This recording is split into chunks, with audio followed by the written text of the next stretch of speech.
Au Bénin, nous sommes partis, nous sommes arrivés à Cotonou. 42 km à Ouida. Oui, oui. Ah oui. À Ouida, le temple, je préfère taire le nom, vous connaissez le temple du Vaudou. Bien-aimés dans le Seigneur, bienvenue dans cette nouvelle vidéo. Et dans cette vidéo, nous allons voir la vie d'un jeune qui est à la recherche du gain facile. Il veut devenir riche facilement. Il va nous expliquer son parcours au Bénin, précisément à Ouida. Suivons la vidéo et revenons à la fin de la vidéo pour la leçon. Bénin, nous sommes partis, nous sommes arrivés à Cotonou. 42 km à Ouida. Oui, oui. Ah oui. Oui. À Ouida, le temple, je préfère taire le nom, vous connaissez le temple du Vaudou. le temple du Python. Des pitons, oui. On arrive là-bas, tout et tout. Le monsieur qui nous reçoit dans un bureau d'abord. Moi-même, j'étais surpris, étonné, stupéfait. Je vois que là, maintenant, on marche pour aller devant les gens. Ils ne marchent pas comme ça, bizarrement. Ils sont plutôt de dos, ils marchent en arrière. Ah, un zigzag en arrière. Un zigzag pour rentrer, je ne sais pas où ils rentrent. Non, on allait en fin d'échanger avec le monsieur. Le monsieur nous a dit que, bon, retenez à l'hôtel où vous logez, allez réfléchir bien avant de revenir. Donc, on va, il dit, mais Joe, c'est dans quel coin tu m'envoies? Et puis là, on venait réfléchir. On est venu tuer quelqu'un. Il dit, non, en tout cas, si on fait ça, là, le client va bien payer. D'accord, il n'y a pas de souci. Donc, le lendemain, avant de partir, il y a ma maman qui m'appelle pour me demander, mais tu es où? Ça fait des jours que je ne vois pas la maison. J'ai dit, moi, je suis à Bassam. Je suis allé m'amuser avec des amis, mais où tu es là? Il faut faire attention. C'est tout ce qu'elle m'a dit. Puis, j'ai raccroché. Donc, on est allé, quand on est allé, on est rentré dans une salle, on s'est changé. On avait attaché des pagnes en tissu là. Maintenant, on nous a donné des colas pour manger avec l'haricot, mais l'haricot n'était pas cuit. Ouais, on a mangé, quand on a fini, il a fait des prières, tout et tout. Maintenant, on est rentré dans une chambre. Ah, mais la chambre là, c'était une chambre vraiment. Il y avait des bougies, il y a un miroir. Wow. Un miroir. Le miroir, on avait attrapé des couteaux, un peu comme les couteaux de, je sais pas, c'est de gaz. En tout cas, les couteaux tranchants. Il a dit, bon, à toi, je retourne le couteau, le visage que tu vois, tu piques. À toi, le couteau que je retourne, le miroir, quand je retourne le miroir, le visage que on pique. Dans mon cœur, on pique quoi? Ou bien on pique qui? On pique qui? De toute façon, c'est un miroir, c'est pas une personne qui est devant moi, donc il y a faille. Donc, c'est moi, je suis passé le premier. Parce que moi-même, mon ami, il était juste à côté. Je ne sais pas si lui, il avait l'habitude de faire ça. Bon, on est allés ensemble. Donc, maintenant, ils ont retenu le miroir. Et c'est là que tout a commencé, le déclic. J'ai jeté le couteau carrément.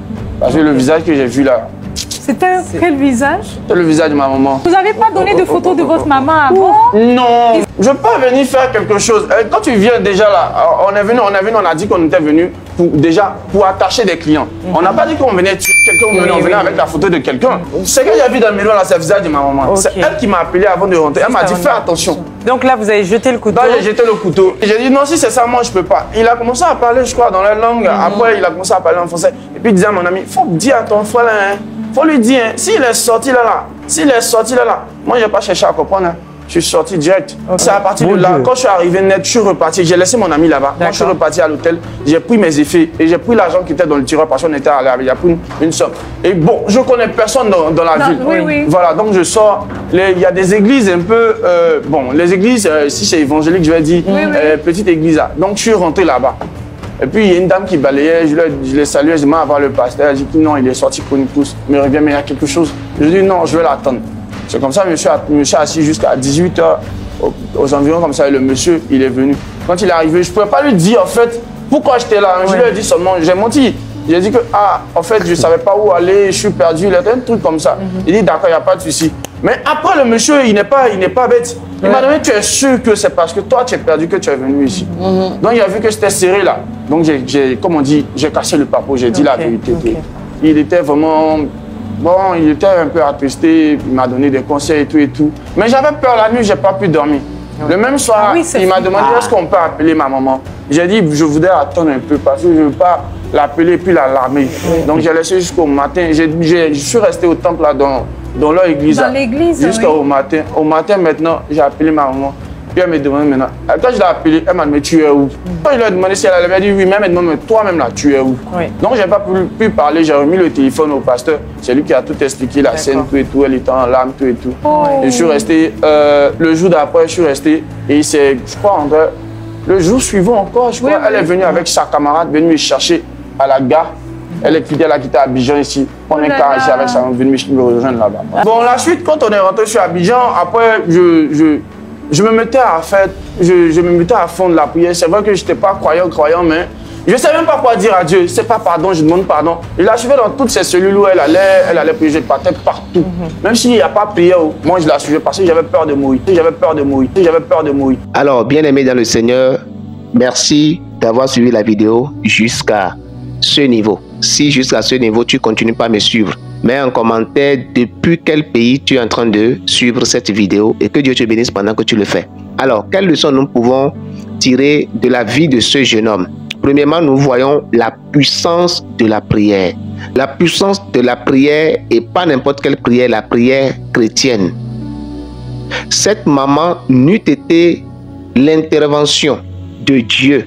Cette maman est morte et qui l'a tué? Son propre fils. Voilà pourquoi il est écrit: enseigne l'enfant la voie qu'il doit suivre afin que quand il grandira, il ne s'en détournera point. Il est très important, bien aimés chers parents, à apprendre à nos enfants la voie du Seigneur. Si ce garçon, sa maman qui est une croyante au Seigneur, qui prie bien, je ne sais pas par quel moyen l'enfant n'a pas pu suivre sa mère dans la voie du Seigneur. Et nous voyons bon nombre de couples, bon nombre de foyers comme ça. Vous voyez, les parents sont zélés à l'église, mais ils ignorent les enfants. Ils ne prennent pas soin des enfants et quand les enfants commencent pas à grandir pour devenir des adultes, ils ne prennent pas l'église au sérieux et voici ce que ça peut donner. Cette maman est en Côte d'Ivoire, mais son enfant a traversé des frontières pour se retrouver au Bénin à la recherche du gain facile. Et le prix à payer, c'était elle. Mais grâce à sa foi en Jésus-Christ et à sa prière, elle a été sauvée. Le deuxième point à retenir dans cette vidéo, c'est la place des hommes de Dieu. Les hommes de Dieu sont considérés comme des paresseux, des gens qui n'ont rien à faire. Or, leur rôle dans ce monde est un grand rôle, bien aimé. Voyez le rôle de l'Église, le rôle du pasteur dans cette affaire. Quand ce jeune qui ne considérait pas l'Église, ce jeune qui ne croyait pas en Dieu, quand ceci s'est passé, automatiquement sa conscience lui a indiqué l'Église. Il a vu que si je vais vers l'Église, je serai sauvé. Le marabout l'a dit: si tu sors, tu vas devenir fou. Si tu sors, tu vas mourir. Et il a osé, il est sorti. Et quand il est sorti, c'est vers l'Église, il est parti et il a reçu le salut. Le pasteur n'est pas ce que plusieurs personnes pensent. Les pasteurs sont des personnes que Dieu a choisies et grâce à eux et par eux, Dieu passe pour sauver des vies. Quand un pasteur arrive à délivrer une sorcière ou un sorcier, ce n'est pas en réalité une seule personne qui est délivrée. C'est tout un groupe. Tous ceux dont cette personne par la sorcellerie devrait tuer, c'est ceux-là qui ont reçu la délivrance. Alors, nous sommes appelés à honorer les hommes de Dieu. Nous sommes appelés à soutenir les hommes de Dieu au lieu de les calomnier, au lieu de les insulter, au lieu de les maltraiter, au lieu de les voir comme des veaux, rien. Voyez le rôle que le pasteur a joué dans cette affaire et la vie de ce jeune homme a changé car quand il est rentré, il a commencé l'église parce qu'il dit que partout où sa mère passe, il est derrière lui. La mère à l'église, il est là-bas parce qu'il avait peur de mourir. C'est quand ça chauffe qu'on reconnaît la valeur de Dieu, qu'on reconnaît la valeur de Jésus. Bien-aimé, toi qui me suis, si tu n'as pas encore cru en Jésus-Christ, je voulais te dire que la solution ne se trouve pas ailleurs. La solution se trouve en Jésus. La paix se trouve en Jésus. La richesse se trouve en Jésus. Dans le livre des Hébreux, il est écrit: c'est la bénédiction de l'Éternel qui rend l'homme riche et Dieu ne l'a fait suivre d'aucun chagrin. Cherche l'Éternel de tout ton cœur. Crois en Jésus-Christ et il te bénira dans ce que tu entreprends. Et que Dieu te bénisse au nom puissant de Jésus-Christ de Nazareth. Amen. N'oublie pas, si c'est pour la première fois que tu nous suis, de t'abonner avant de partir. Active la cloche de notification afin d'être alerté à chaque moment quand nous sommes en direct ou nous partageons des vidéos. Et que Dieu te bénisse. Shalom.